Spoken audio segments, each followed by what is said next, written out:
Good morning, everyone.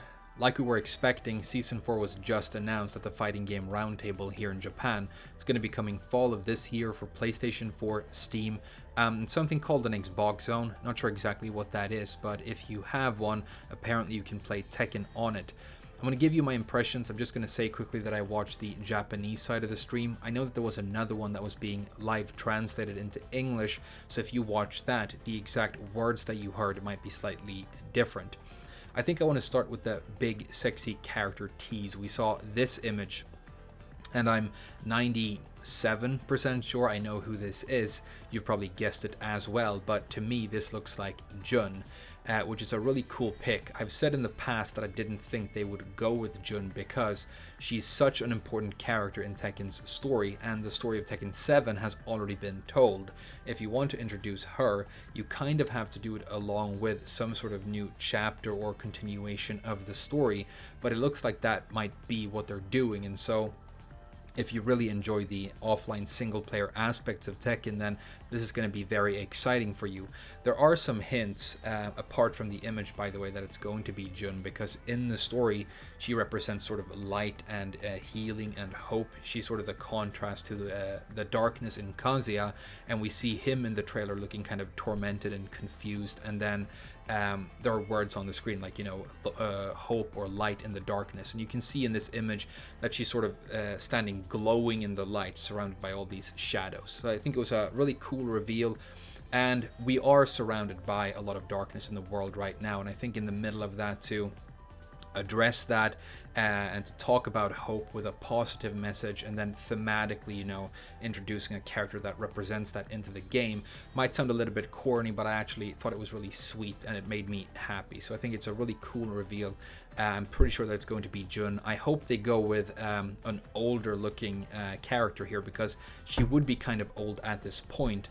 Maybe a sort of weathered wanderer kind of look. We've seen some concept art fan made recently that looked like that, and it was really cool. And the contour here looks like they might have gone in that sort of a direction.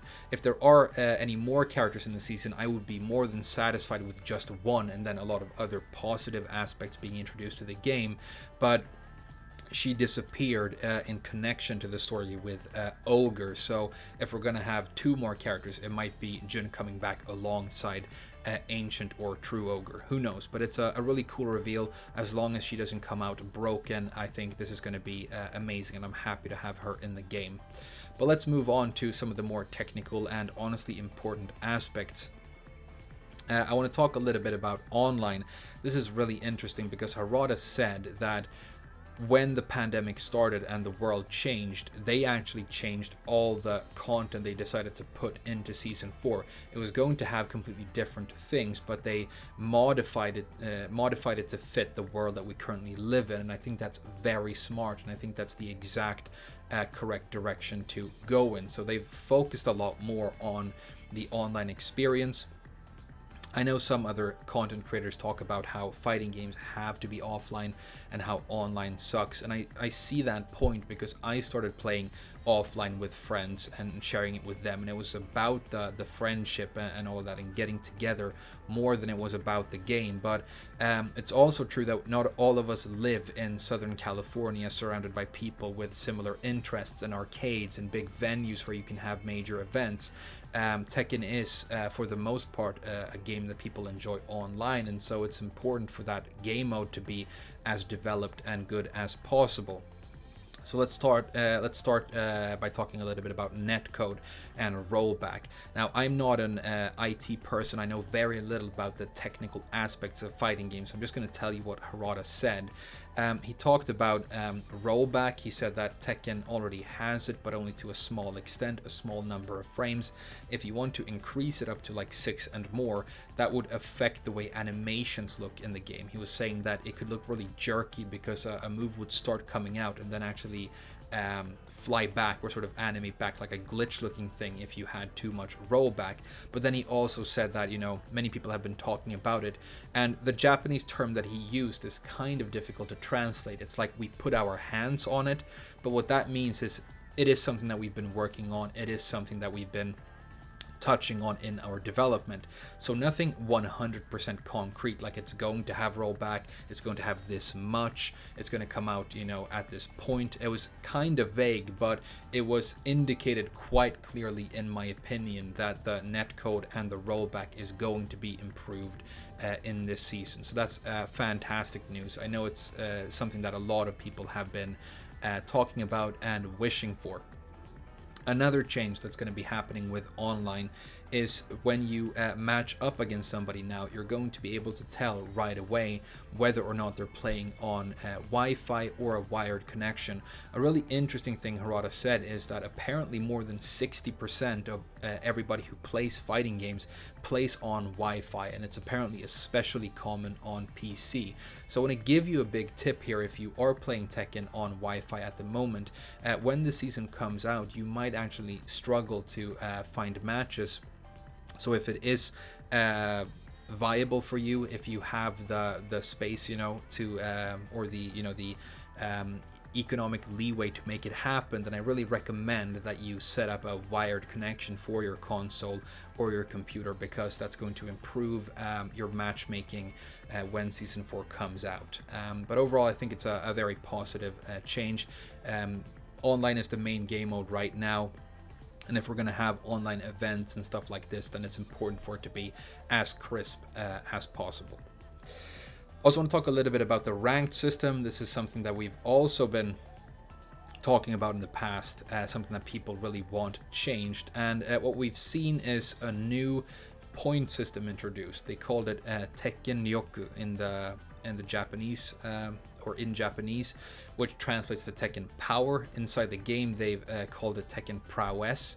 And we don't know what this point system is going to represent. It's not replacing rank, because in the trailer we see Heihachi as like second dan or something, and then he has a promotion match. So that's going to be working the same, but now you have this additional number called Tekken Prowess that might be super dope. Maybe it's what we look to get an indication of how good somebody is going forward, or maybe it's because it comes along with these other stats, like combo damage, and I've talked about in the past how those are not really that good at all, because they indicate more what character you play than anything else.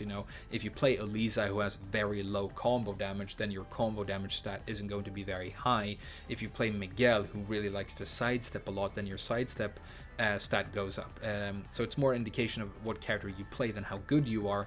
And similar to that, this Tekken Prowess could be an unimportant number, or it could be even more important than rank. We just don't have enough information about it, but it is some sort of update to ranked, and that might be really cool. And maybe there are other changes to the point system and the rank up system as well. We just don't know yet, but that's what's going to be happening with rank as far as we know. Anything else to talk about? Yes, balance. Balance is the big thing. The thing that needs to change the most, in my opinion. And I said in my video yesterday that one way of doing that is introducing new moves to all the characters, because you can give really significant, strong moves to the weaker characters that will give them more opportunities to compete. And then for the stronger characters, you can just give them something more niche. So they have something fun and new in their toolkit, but that doesn't, add to their power even further. And that's a good way of introducing, fresh blood into the meta and changing things up. And we did see that there is going to be new moves for every character. We only saw a couple. None for characters that I play, but something that looks like a hop kick for Huarong, some sort of palm thrust for Kazumi. So that's really cool. It also said, balance updates. So nothing specific on nerfs for characters like Fakum Ram, but I think it's safe to assume that that's going to be part of it. So in conclusion, we've talked about we want changes to the ranking system, we want improved netcode, we want at the most, one or a couple characters, and we want improved balance. And I feel like they touched on everything that seems really important to me. The information is very early, it's very vague, we don't have a lot of particulars yet, but general impression for me is very positive. The main message of this trailer was hope, and it actually did kindle a bit of hope in me and made me feel very positive about the game. I'm really happy about this, and I think, you know, offline events are still going to be happening in the future, and offline Tekken will always be there, and the esports side of everything, but it's also really important to keep online fresh and well developed and as strong as possible, because for most of the Tekken players out there in the world, that is what their experience consists of, and it does come with a lot of frustration, you know, and things like that. So it has to be crisp. So yeah, those were my impressions. No script. I was just kind of doing stream of consciousness here and rambling a bit. Hopefully that was okay. Let me know what you think. Looking forward to more news in the future. Thank you so much for watching, and I'll see you guys again very soon.